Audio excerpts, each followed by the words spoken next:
नमस्कार HP exam notes में आपका स्वागत है। और आज के इस वीडियो में हम बात करने वाले हैं हिमाचल प्रदेश बजट 2021-22 की। और अगर आप जूनियर ऑफिस असिस्टेंट आईटी के एग्ज़ाम के प्रिपरेशंस कर रहे हैं तो बजट तो आपके लिए इतना इम्पॉर्टेंट नहीं है, बट अगर आप किसी और एग्ज़ाम की प्रिपरेशंस कर रहे हैं तो बजट आपके लिए बहुत ही इंपॉर्टेंट है, क्योंकि बजट से जो है बहुत सारे क्वेश्चन पूछे जाएंगे आने वाले एग्ज़ाम में, जो भी हिमाचल प्रदेश के एग्ज़ाम रहेंगे उसमें। आज के इस वीडियो लेक्चर में हम जानेंगे कि इस खुशियों के पिटारे में जो है प्रदेश के लोगों के लिए क्या है, और यहाँ पर जो है एग्ज़ाम प्रोस्पेक्टिव व्यू से किन पॉइंट्स को हमने ध्यान में रखना है। शुरू करते हैं। यहाँ पे जो डिस्क्रिप्शन है इसमें देखते हैं। विधायक प्राथमिकता राशि को जो है 120 करोड़ से 135 करोड़ कर दिया है, यानी जो पहले विधायक प्राथमिकता राशि रहती थी 120 करोड़, उसको अब 135 कर दिया है। 35 करोड़ यहाँ पे सीधे बढ़ा दिए गए हैं विधायक प्राथमिकता राशि के। कोरोना काल में कम की गई 30% सैलरी को भी बहाल कर दिया गया है विधायकों की। जो कोरोना काल में जो उनकी राशि को कम कर दिया गया था 30%, अब उसको भी बहाल कर दिया गया है, क्योंकि जो है विधायकों ने जो है बहुत अच्छा काम किया था कोरोना काल में। हमारे विधायक ने तो साफ बोल दिया कि ना तो वो किसी से मिलेंगे, ना ही कोई उनसे मिलने की कोशिश करेगा, क्योंकि ऐसा डायरेक्ट नहीं बोल सकते ना कि अपना अपना देख लो। तो ये है बजट में। नई स्वर्ण जयंती समृद्धि बागवान योजना शुरू होगी। इसमें 2021-22 के बजट में राज्य मधुमक्खी बोर्ड के गठन की भी घोषणा की गई है। फूलों की खेती के लिए 11 करोड़ रुपए का प्रावधान दिया गया है। बागवानों के लिए जो है 453 करोड़ का प्रावधान दिया गया है, ताकि इन क्षेत्रों में भी जो है इम्प्रूवमेंट ला सके सरकार। मिल्क फेड को 28 करोड़ अनुदान दिया जाएगा। योजना विभाग का नाम बदलकर जो है नीति विभाग किया जाएगा। ये आप लोगों ने नोट कर लेना है कि योजना विभाग का नाम बदल के क्या कर दिया जाएगा, नीति विभाग कर दिया जाएगा। हिमाचल प्रदेश में साल 2021-22 के लिए सभी क्लास 1 कर्मचारियों को या ऑफिसर्स को अपनी संपत्ति और आय का ब्यौरा जो है सरकार को देना पड़ेगा अब, क्योंकि फिर इस तरह से हम करप्शंस को भी रोक सकते हैं। विभिन्न श्रेणी के कुल 30,000 पदों को भरने का लक्ष्य रखा गया है जयराम सरकार द्वारा। और हम तो खुश रहेंगे भाई, 30,000 तो पर 20,000 भी भर दें, क्यों हम बेरोजगारों को रुला रहे हैं। मुख्यमंत्री जयराम ठाकुर ने विधानसभा में अपना चौथा बजट पेश किया, लेकिन डिजिटल दूसरा बजट पेश किया है। ठीक है, तो मुख्यमंत्री ने जो है विधानसभा में अपना चौथा बजट पेश किया है, बट ये जो है डिजिटली दूसरा बजट रहा है मुख्यमंत्री जी का। पिछले वर्ष मुख्यमंत्री जयराम ठाकुर ने ऑनलाइन बजट पढ़ा था, इस बार भी लैपटॉप से बजट पढ़ेंगे। हिमाचल प्रदेश विधानसभा वर्ष 2014 में ई विधान हो गई थी, इसके बाद विधानसभा जो है पेपरलेस हो गई थी। तो कुछ इस प्रकार से मुख्यमंत्री जयराम ठाकुर ने बजट को पेश किया। और जयराम सरकार जो है बजट को पेश करने के लिए एक नया बैग खरीदना चाहती थी, बट अधिकारियों की सुझाव के बाद जो है बजट को पुराने वाले बैग में ही पेश किया गया। तो ये कीमती सुझाव जो है हमारे अधिकारियों ने दिया है। थैंक्स भाई ऐसा कीमती सुझाव देने के लिए। मुख्यमंत्री की ओर से पेश किए गए पहले 3 बजट में नई योजनाएं घोषित की गई थी। पहले बजट में 27 नई योजनाएं घोषित की गई थी, दूसरे बजट में 15 नई योजनाएं घोषित की गई थी, और तीसरे बजट में जो है 25 नई योजनाएं घोषित की गई थी। तो ये कुछ योजनाएं थी जो पहले 3 बजट में जो है घोषित की गई थी।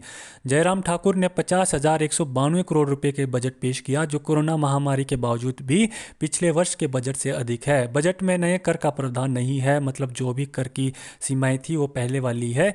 इस बजट में से वेतन पर 25%, 14% पर पेंशन, ऋण अदायगी पर 6%, ब्याज अदायगी पर 10%, और जबकि शेष 43% जो है विकास कार्यों के लिए खर्च किया जाएगा, या विकास कार्यों में जो है खर्च किया जाएगा। 2020-21 में अग्रिम अनुमानों के अनुसार राज्य की जीडीपी 1,56,522 करोड़ रुपए होगी। वहीं इसी अवधि में जो है प्रति व्यक्ति आय 1,83,286 रहने का अनुमान है, जो कि राष्ट्रीय स्तर पर प्रति व्यक्ति आय से लगभग 56,318 रुपये अधिक है। मतलब कि आपकी आय जो है 1,83,286 रुपये सरकार के हिसाब से रहने वाली है। बस आप लोगों को पता नहीं है कि आपकी आय इतनी है। हिमाचल सरकार अगले वित्त वर्ष में विभिन्न श्रेणियों के पद भरेगी। इसमें शिक्षकों के 4,000 पद, शिक्षा विभाग में मल्टीटास्क वर्कर के 8,000 पद, लोक निर्माण विभाग में मल्टीटास्क वर्कर के 5,000, जल शक्ति विभाग में पैरा फीटर पंप ऑपरेटर व अन्य के 4,000 पद भरे जाएंगे। इसके अलावा पुलिस, बिजली विभाग, पशुपालन सहित अन्य विभागों में भी विभिन्न श्रेणियों में कुल 30,000 पदों को भरने का लक्ष्य है। अगर आप 10th है, 10th+2 पास है, तो आप लोगों के लिए जो है ये, या फिर ITI पास है, तो आप लोगों के लिए जो है 30,000 पद लगभग भरे जाएंगे। बट अगर आप ग्रेजुएट है, पोस्ट ग्रेजुएट है, या प्रोफेशनल डिग्री रखते हैं, तो भाई आप लोगों के लिए कुछ भी नहीं है, आप लोग अपना कुछ और देख सकते हैं। न्यूनतम दिहाड़ी अब जो है 300 रुपये प्रति हो की गई है। आशंकालीन आउटसोर्स कर्मियों की दिहाड़ी में भी बढ़ोतरी की गई है। ठीक है, तो न्यूनतम दिहाड़ी जो है 300 रुपये प्रतिदिन की गई है। ये अच्छा काम किया है सरकार ने। सामाजिक सुरक्षा योजना में अब 40,000 अतिरिक्त लाभार्थी शामिल होंगे। इस पर 60 करोड़ रुपए खर्च किए जाएंगे। ठीक है, जो सामाजिक सुरक्षा योजना है उसमें 40,000 अतिरिक्त लाभार्थी शामिल होंगे और 60 करोड़ रुपए खर्च किए जाएंगे। सरकार के कार्यकाल में अब तक 6,60,000 लोग सामाजिक सुरक्षा पेंशन के दायरे में लाए गए हैं, जिस पर जो है 1,050 करोड़ रुपए खर्च किए जाएंगे। जो 6,60,000 लोग सामाजिक सुरक्षा पेंशन के दायरे में लाए गए हैं उन पर जो है 1,050 करोड़ रुपए खर्च किए जाएंगे। तो ये भी अच्छा इनिशिएटिव स्टेप है सरकार का।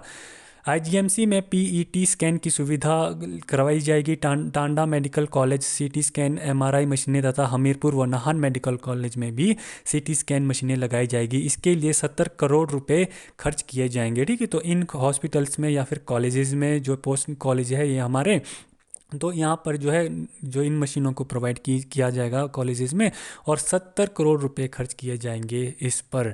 मुख्यमंत्री स्वावलंबन योजना का विस्तार और बजट में 100 करोड़ रुपए खर्च होंगे। ठीक है, जो स्वावलंबन योजना है उसमें जो है 100 करोड़ रुपए खर्च किए जाएंगे लगभग। मंडी हवाई अड्डा के निर्माण और कांगड़ा कुल्लू एयरपोर्ट के निर्माण के विस्तारीकरण व रख रखाव के लिए 1,016 करोड़ का बजट प्रस्तावित किया गया है। ठीक है, मंडी हवाई अड्डा निर्माण या कांगड़ा कुल्लू एयरपोर्ट के विस्तारीकरण के लिए जो है 1,016 करोड़ रुपए का बजट प्रस्तावित किया गया है। सिसु में विंटर खेलों के केंद्र का निर्माण किया जाएगा। लाहौल में आइस स्केटिंग के रिंक स्थापित किया जाएगा। लाहौल के युवाओं को पर्यटन क्षेत्र में स्वरोजगार से संबंधित प्रशिक्षण दिया जाएगा। धर्मशाला मैकडॉलगंज रोपवे समर सीजन से पहले ही शुरू होगा। ठीक है, तो लाहौल के युवाओं को पर्यटक के क्षेत्र में स्वरोजगार संबंधित प्रशिक्षण दिया जाएगा कि वहाँ पे पर्यटक को कैसे जो है इंक्रीज कर सकते हैं लोकल निवास। और धर्मशाला में जो मैकडॉलगंज में है रोपवे को जो है शुरू कर दिया जाएगा इस सीजन को, जो है समर सीजन के शुरू होने से पहले।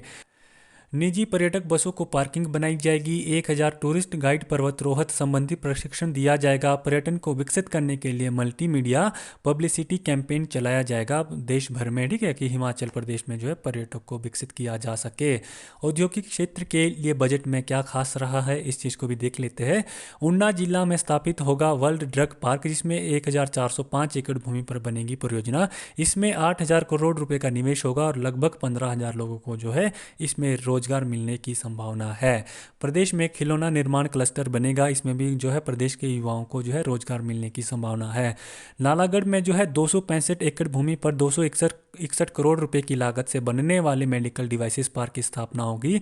इसकी स्थापना से लगभग 3 से 5,000 करोड़ रुपए का निवेश होगा और 10,000 लोगों को जो है रोजगार प्राप्त होने की उम्मीद है इस प्लांट में। ठीक है, तो यहाँ पे मेडिकल डिवाइसेस को बनाया जाएगा नालागढ़ में। नालागढ़ में 100 एकड़ भूमि में जो है प्लास्टिक पार्क भी बनेगा। मुख्यमंत्री स्वावलंबन योजना के तहत अब परियोजना लागत की वर्तमान 60 लाख रुपए की सीमा को बढ़ाकर जो है 1 करोड़ कर दिया गया है। मुख्यमंत्री स्वावलंबन योजना में अब पात्र पॉइंट जो है मशीनरी की सीमा, जिस पर अनुदान 40 लाख रुपए था, अब उसे बढ़ाकर जो है 60 लाख रुपए कर दिया गया है। ठीक है, अगर आप इस योजना के थ्रू जो है वहाँ पे अप्लाई करते हैं तो जो मशीनरी के लिए आपको 40 लाख रुपए दिए जाते थे अब उसको बढ़ा के 60 लाख रुपए कर दिया गया है। तो ये 2 पॉइंट जो है बहुत इंपॉर्टेंट है, इनको भी याद कर लेना आप एग्जाम प्रोस्पेक्टिव व्यू से। ईज ऑफ डूइंग बिजनेस के नियमों में संशोधन किया जाएगा ताकि जो है आउटसाइड कंपनियां जो है यहाँ पे काम कर सके। पशुपालकों को जो है विशेष सुविधा देने के लिए आधुनिक उपकरण उपलब्ध करवाए जाएंगे। इसके लिए 5 करोड़ रुपए खर्च किए जाएंगे। ठीक है, तो पशुपालकों को जो है विशेष सुविधा देने के लिए जो है 5 करोड़ रुपए जो खर्च किए जाएंगे। मिल्क फेड को 28 करोड़ का अनुदान उपलब्ध होगा। दूध दही मूल्य 2 रुपये बढ़ाया गया। ठीक है, तो मिल्क फेड को जो है 28 करोड़ रुपए का अनुदान उपलब्ध होगा। अगर आप जो है किसान, देश के किसान जो दूध बेचते हैं, प्रदेश के किसान, उनका दूध जो है 2 रुपये प्रति किलो जो है बढ़ा दिया जाएगा खरीद। आगे देखते हैं कि छात्रों को क्या दिया गया है इस बजट में। टॉप 100 छात्रों का चयन जो है SSCRT द्वारा किया जाएगा, जिन्हें छात्रवृत्ति दी जाएगी। ठीक है, जो टॉप 100 छात्र रहेंगे प्रदेश भर में उनका चयन जो है SCRT करेगी और जिन्हें जो है छात्रवृत्ति प्रदान कर दी जाएगी। शिक्षा विभाग पायलट आधार पर स्पोकन इंग्लिश कार्यक्रम शुरू करेगा। 100 जो है मैथमेटिकल लैब स्थापित होंगे प्रदेश भर में। हिम दर्पण शिक्षण पोर्टल शुरू किया गया है। इसमें अध्यापन व अन्य सूचनाएं अपलोड की जाएंगी। ठीक है, तो हिम दर्पण एक जो है शिक्षा पोर्टल को प्रदेश में शुरू किया गया है, जिसमें जो है अध्यापन व अन्य सूचनाएं अपलोड कर दी जाएगी स्टूडेंट्स के लिए। मेधावी छात्रों को कोचिंग के लिए 5 करोड़ रुपए के बजट का प्रावधान किया गया है। रामानुजन योजना के तहत लैपटॉप उपलब्ध करवाए जा रहे हैं, इसमें बदलाव होगा और इसमें 25 करोड़ का बजट जो है रखा गया है। 63 करोड़ का बजट शिक्षा क्षेत्र में चलाई गई 3 स्वर्ण जयंती योजनाओं के लिए प्रस्तावित है। छात्रों के स्वास्थ्य का ख्याल रखते हुए उनके लिए स्वास्थ्य किट उपलब्ध करवाई जाएगी। मानदेय बढ़ाने की घोषणा पर junior resident, senior resident, DMMCH छात्रों या PG छात्रों के लिए जो मानदेय दिया जाता है उसे जो है प्रतिमाह 5-5 हज़ार रुपये बढ़ाने की घोषणा की गई है। जितना भी उनको मानदेय दिया जाता था उसमें जो है 5-5 हज़ार रुपये जो है और बढ़ाने की घोषणा की गई है इस बजट में। आगे देखते हैं खिलाड़ियों की डाइट मिनी, ठीक है, खिलाड़ियों की डाइट मनी को दुगुना करने की घोषणा की है। 3री, 5वीं, 8वीं कक्षाओं के लिए परीक्षा अनिवार्य की जाएगी। स्पोकन इंग्लिश कोर्स शुरू किए जाएंगे। शतरंज खेल को बच्चों में प्रोत्साहित किया जाएगा और खेलों में भाग लेने वाले खिलाड़ियों की डाइट को जो है दुगनी कर देने की जो है घोषणा कर दी गई है। जो डाइट की उनको पैसा दिया जाता है उसको अब 2 गुना कर दिया जाएगा। तो ये कुछ मेन पॉइंट्स थे यहाँ पे बजट में जो छात्रों को दिए गए हैं। रोजगार मेलों के माध्यम से 7,000 युवाओं को निजी प्रशिक्षण क्षेत्र में रोजगार दिया जाएगा। रोजगार मेले आयोजित किए जाएंगे जिसमें जो है प्रदेश भर में 7,000 युवाओं को जो है निजी क्षेत्र में रोजगार दिया जाएगा। परिवहन निगम को सुदृढ़ करने के लिए पुरानी बसों को जगह पर इलेक्ट्रिक बसों सहित 200 नई बसें खरीदी जाएगी। ठीक है, तो परिवहन निगम को जो है अच्छा बनाने के लिए पुरानी बसों की जगह जो है 200 नई बसों की जो है खरीदा जाएगा। अंतर्राष्ट्रीय स्तर के मेलों को जो है 5 लाख रुपए दिए जाएंगे। जैसे हमारा लवी का मेला हो गया, रेणुका फेयर हो गया, कुल्लू दशहरा वगैरह हो गया, तो उसके आयोजन के लिए जो है 5 लाख रुपए दिए जाएंगे। अब स्वर्ण जयंती नारी स्वावलंबन योजना के तहत 65 से 69 वर्ष की वरिष्ठ महिलाओं को 1,000 रुपये प्रतिमाह सामाजिक सुरक्षा पेंशन, जिस पर जो है 55 करोड़ रुपए की अतिरिक्त राशि व्यय की जाएगी। जो हमारी महिला है प्रदेश में 65 से 69 वर्ष के वरिष्ठ महिलाओं के बीच में, तो उनको जो है 1,000 रुपये प्रति माह के हिसाब से जो है सुरक्षा पेंशन दी जाएगी और इसके लिए जो है 55 करोड़ रुपए की अतिरिक्त राशि जो है व्यय की जाएगी। शगुन नाम से नई योजना का शुभारंभ। इसके तहत अनुसूचित जाति, जनजाति तथा अन्य पिछड़ा वर्ग के BPL परिवारों की बेटियों को विवाह के समय जो है 31,000 रुपये का अनुदान दिया जाएगा। योजना पर जो है 50 करोड़ रुपए खर्च किए जाएंगे। ठीक है, तो शगुन नाम से योजना आरंभ की गई है जिसमें अनुसूचित जाति, जनजाति या अन्य पिछड़ा वर्ग या फिर BPL परिवार की जो बेटियां रहती है उनको शादी के समय जो है 31,000 रुपये दिए जाएंगे। BPL परिवार की 2 बेटियों तक जो है अब 21,000 रुपये की post birth grant fix deposit के रूप में दी जाएगी। ठीक है, तो जो BPL परिवार की 2 लड़कियां जो रहेगी BPL परिवारों में, जहां पर 2 लड़कियां अधिकतर जो रहेगी, वहां पर उनके लिए जो है उनके बर्थ के बाद जो है 21,000 रुपये दिए जाएंगे। Post birth grant fix deposit रहता है, जब वो 18 साल की हो जाएगी तब हम उसको जो है ब्रेक करवा सकते हैं इस फिक्स डिपॉजिट को, और वो 21,000 से लगभग 50-60 हज़ार तो हो ही जाएंगे, लाख भी हो सकता है। तो ये स्कीम जो चलाई है बहुत इंपॉर्टेंट है और बहुत अच्छी है, इनको आपने याद कर लेना है। आगे देखते हैं। नूरपुर में जो है वॉर मेमोरियल का निर्माण किया जाएगा। पुलिस प्रशिक्षण केंद्र डरों के लिए जो है 50 करोड़ के बजट का प्रावधान किया गया है। SMC अध्यापकों का मानदेय 500 प्रति माह बढ़ाया गया है। IT शिक्षकों के लिए मानदेय में जो है 500 रुपये प्रति माह की वृद्धि की गई है। वाटर कैरियर का मानदेय 300 रुपये बढ़ा है। शिक्षा के लिए 8,424 करोड़ रुपये बजट प्रावधान किया गया है। वाटर कैरियर और मिड डे मील वर्कर्स का मानदेय जो है 300 रुपये बढ़ाया गया है। आशा वर्कर्स का मानदेय जो है 750 रुपये बढ़ाया गया है। प्रशिक्षु चिकित्सकों के मानदेय में जो है 5,000 रुपये की बढ़ोतरी की गई है। स्वास्थ्य के लिए 3,016 करोड़ रुपये बजट का प्रावधान किया गया है। यहाँ पे सोचने वाली बात है दोस्तों कि SMC के जो अध्यापक हैं उनके लिए 500 रुपये प्रति माह बढ़ाया गया है, और IT शिक्षकों का जो मानदेय है उनको भी 500 रुपये प्रति माह में जो है वृद्धि की गई है। और IT शिक्षक वो रहते हैं जो PGD से करते हैं। पहले तो PGD से जो है गलियों में इंस्टीट्यूट रहते थे तो स्टूडेंट वहाँ से PGD से करते थे, बट उसके बाद जो है UGC रिकॉग्नाइज इंस्टीट्यूट सरकार ने कर दिए है। और इसके बाद जो है जैसे हमारे कंप्यूटर साइंस के जो स्टूडेंट्स रहते हैं वो IT शिक्षकों में जो है अप्लाई करते हैं और अधिकतर अब वही लग रहे हैं। तो उनको जो जिन स्टूडेंट ने 8 से 10 लाख रुपए खर्च किए हैं अपने करियर पे, उनका जो मानदेय है 500 रुपये बढ़ा दिया गया है प्रति माह के हिसाब से। आप लोग सोच सकते हैं कि 500 रुपये से अब वो ये क्या करेंगे। मेरे हिसाब से तो एक जियो का रिचार्ज कर लेंगे और जो पैसे बच जाएंगे उससे आइसक्रीम खा लेंगे। अगर तो पेट्रोल खरीदेंगे भाई तब तो घर के बर्तन भांडे भी बिक जाएंगे इन लोगों के। आगे देखते हैं। आशंकालीन कर्मियों और नंबरदारों का मानदेय जो है बढ़ाया गया है। मुख्यमंत्री जयराम ठाकुर ने बजट में प्रदेश के राजस्व विभाग में कार्यरत आशंकालीन कर्मियों और नंबरदारों का मानदेय जो है 300 रुपये बढ़ाने की घोषणा की है।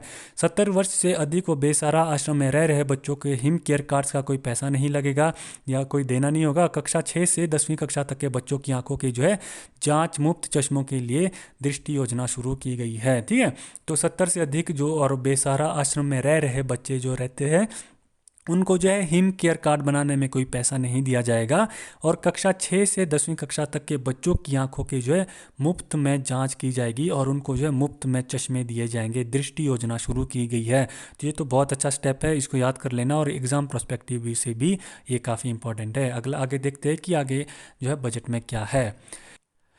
पंचायतों में आईटी सुविधाओं के लिए जो है 2,982 कॉमन सर्विस सेंटर स्थापित होंगे। इस पर 1,409 करोड़ रुपए खर्च होंगे। स्वयं सहायता समूह को उद्यमता विकसित करने के मकसद से अतिरिक्त 2 लाख का बजट, जिस पर जो है 10 करोड़ का बजट प्रस्तावित किया गया है। ठीक है, स्वयं सहायता समूह रहता है गाँव में, महिलाओं के 10 महिलाओं का एक ग्रुप रहता है, तो उसमें अतिरिक्त 2 लाख रुपये का बजट का प्रावधान किया गया है और इसमें जो है 10 करोड़ रुपये बजट को जो है प्रस्तावित किया गया है। महिला व स्वयं सहायता समूह के लिए सिरमौर में स्थापित शी हॉट मॉडल प्रदेश के अन्य जिलों में भी स्थापित किया जाएगा या फिर स्थापित होगा। दुर्गम क्षेत्रों में बैंकों की सुविधाओं करने के लिए जो है 250 महिलाओं को अधिकृत करेंगे। ठीक है, तो दुर्गम क्षेत्रों में जो है बैंकों की सुविधा प्रदान करने के लिए जो है 250 महिलाओं की अधिकृति करेंगे। हिम ईरा रसोई कैंटीन शुरू करने की घोषणा। स्वयं सहायता समूह के आजीविका अवसरों में वृद्धि के लिए पायलट आधार पर तकनीकी शिक्षा श्रेणी संस्थानों तथा सरकारी कार्यालयों में भी नई योजना हिम ईरा रसोई कैंटीन शुरू की जाएगी। तो हिम ईरा रसोई कैंटीन शुरू की जाएगी सरकारी कार्यकालों में। जो पहले रहती थी कैंटीन, अब उसको जो है हिम ईरा रसोई कैंटीन का नाम दिया गया है और वहाँ पे जो है स्वयं सहायता समूह की जो महिला रहती है तो उनको भी रोजगार प्रोवाइड हो सकता है। तो ऐसा कुछ है इसमें। आगे देखते हैं। पंचायत चौकीदार व सिलाई अध्यापिकाओं का भी मानदेय बढ़ाया गया है। स्वयं सहायता समूह को 10 करोड़ सब्सिडी दी जाएगी। 2400 गांव में ठोस एवं तरल कचरा प्रबंधन की गतिविधियां शुरू की जाएगी। पंचायत चौकीदार और सिलाई अध्यापिका का मानदेय जो है 300 रुपये बढ़ाया गया है। 14,000 हेक्टेयर भूमि पर जो है पौधे लगाए जाएंगे। पहले जो है 12,000 हेक्टेयर में लगाने का लक्ष्य था। 68 स्वर्ण वाटिका स्थापित होगी। पराला में सेब का जूस प्रसंस्करण केंद्र खुलेगा। एंटी हेल नेट के लिए 60 करोड़ रुपए का प्रावधान किया गया है। राज्य मधुमक्खी बोर्ड के गठन की भी घोषणा की गई है इस बजट में। तो ये चीज़ें भी आपने जो है याद कर लेनी है, ये भी एग्जाम प्रोस्पेक्टिव से काफ़ी इंपॉर्टेंट है। आईटीआई संस्थानों में जो है वीडियो कॉन्फ्रेंसिंग की सुविधा उपलब्ध होगी। शिमला व कांगड़ा में एक इकाई सजावटी मछली के लिए स्थापित होगी। ट्राउट मछलियों के लिए जो है 100 केंद्र स्थापित किए जाएंगे। तो ये भी जो है बजट में दिया गया है कि शिमला व कांगड़ा में जो है एक सजावटी इकाई जो है स्थापित की जाएगी और ट्राउट मछलियों के लिए जो है प्रदेश भर में 100 केंद्र जो है स्थापित किए जाएंगे। ईज ऑफ डूइंग बिजनेस के नियमों में संशोधन होगा। नारी सम्मान सर्वोच्च प्राथमिकता है। इस वर्ष गृहिणी योजना में जो है 20 करोड़ रुपये खर्च किए जाएंगे। ठीक है, तो नारी सम्मान जो है सर्वोच्च प्राथमिकता है सरकार की, ऐसा कहा है उन्होंने बजट में। और इस बार गृहिणी योजना में जो है 20 करोड़ रुपए खर्च किए जाएंगे। प्रदेश के 5 जिला में जापान की सहायता से चलाई जा रही जायका योजना पर 1,055 करोड़ रुपए खर्च किए जाएंगे। इस योजना से सभी 12 जिलाओं को जो है आपस में जोड़ा जाएगा। तो ये जो है जायका योजना जो है जापान की सहायता से प्रदेश में चल रही है, उसके लिए जो है 1,055 करोड़ रुपए जो है खर्च किए जाएंगे। प्रदेश में प्राकृतिक खेती के लिए 50,000 नए किसानों को जोड़ा जाएगा। इसके लिए 20 करोड़ का बजट प्रस्तावित किया गया है। प्रदेश के 2 कृषि व बागवानी संस्थानों के लिए 5 करोड़ रुपए का अनुदान कोष दिया जाएगा। मंडियों के विस्तार के लिए जो है 200 करोड़ रुपए खर्च किए जाएंगे। तो जो लोग ये बोल रहे हैं कि मंडियां खत्म हो जाएगी, ऐसा बिल्कुल भी नहीं है। मंडियों के विस्तार के लिए जो है 200 करोड़ रुपए खर्च किए जाएंगे। राज्य मधुमक्खी बोर्ड के गठन की भी यहाँ पर घोषणा की गई है। पहाड़ी दालों के उत्पादन को बढ़ावा दिया जाएगा। सब्जियों मंडियों का विस्तार होगा। 200 करोड़ रुपए आधुनिक मंडियों के निर्माण के लिए प्रस्तावित किए गए हैं। प्रदेश में फूलों की खेती को बढ़ावा दिया जाएगा और 5 लाख पौधों का जो है आयात किया जाएगा प्रदेश में। गृहिणी सुविधा योजना में मुफ्त गैस कनेक्शन व मुफ्त रिफिल के लिए 20 करोड़ का जो है प्रावधान किया गया है। जायका के तहत 1,055 करोड़ का प्रोजेक्ट चलाया जाएगा। प्राकृतिक खेती को बढ़ावा दिया जाएगा। इसके लिए 20 करोड़ का बजट जो है प्रस्तावित किया गया है इस बजट सेशन में। हर पंचायत में वीडियो कॉन्फ्रेंसिंग की सुविधा होगी। 60 करोड़ का प्रावधान किया गया है। क्लास 2 और क्लास 1 अधिकारी जो है ऑनलाइन इनकम रिटर्न टैक्स जो है भर पाएंगे। ये क्लास 2 और क्लास 1 अधिकारियों के लिए है। और जो भी पंचायत रहेगी हमारे प्रदेश भर की, वो जो है वीडियो कॉन्फ्रेंसिंग से जो है सभी को जोड़ा जाएगा। 639 विधायक प्राथमिकता योजनाएं स्वीकृत हुई है। विकास में जन सहयोग की राशि दोगुनी हुई है। विधायक प्राथमिकता की वर्तमान सीमा को 120 करोड़ से बढ़ाकर जो है 135 करोड़ रुपए किया जाएगा। युवा मंडलों के साथ साथ स्वयं सहायता समूहों के लिए भी इस निधि में से जो है अधिकतम 50,000 तक की अनुशंसा कर सकेंगे। 1 अप्रैल 2021 से वेतन तथा मानदेय को जो है बहाल कर दिया जाएगा प्रदेश भर में। ठीक है, तो 1 अप्रैल 2021 से जो है नए जो मानदेय है उनको बहाल कर दिया जाएगा। और मंडलों, युवा मंडलों और जो साथ स्वयं सहायता समूह है, वो विधायक निधि से जो अब जो है अधिकतम जो है 50,000 तक की अनुशंसा कर सकेंगे। ये कुछ मेन पॉइंट्स थे बजट के। आपको कैसा लगा जयराम सरकार का बजट, आप हमें कमेंट करके कमेंट बॉक्स में बता सकते हैं। अगर आप मेरे वर्क को पसंद करते हैं तो वीडियो को लाइक कीजिए, चैनल को सब्सक्राइब कीजिए और मेरे साथ अपडेटेड रहने के लिए जो है आप बेल आइकन को भी प्रेस कर सकते हैं। Thanks for watching.